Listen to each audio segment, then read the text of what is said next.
म्हणजे वारीचा प्रत्येकाचा अर्थ वेगळा आहे, माझा अर्थ वेगळा आहे. माझा अर्थ असा आहे की मी वारी अनुभवायला येतो.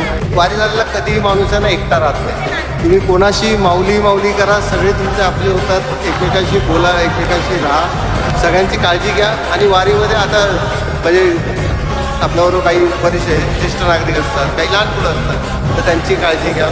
वारी तुम्हाला फक्त एकत्र राहायला शिकवते. माणसांना माणुसकी जी असते ती जिवंत करायला शिकवते. माणुसकीत आपण सगळीकडे बरंच काही गोष्टी चालू आहेत. माणुसकी नसल्यासारखी जी अवस्था आहे, पण ती वारीत आल्यावर माणसाला वाटतं की नाही, माणुसकी असली जिवंत आहे. आणि त्यासाठी फक्त तुम्हाला तुमच्या मनातला जो माणूस आहे तो जागायचा नाही. एवढं झालं की तुमची वारी संपन्न आहे. त्याच्यासाठी तुम्हाला पंढरपूरला यायची गरज नाही.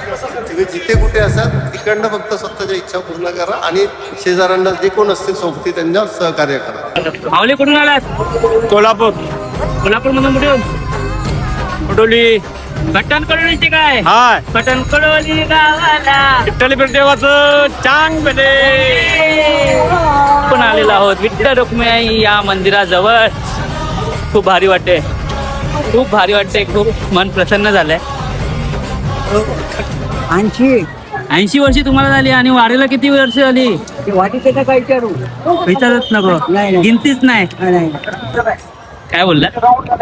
जेव्हा थोडा फिरून येईल ना पूर्ण इथे अख्ख्या दिंड्या, त्यावेळेस पालखी आतमध्ये येईल. हो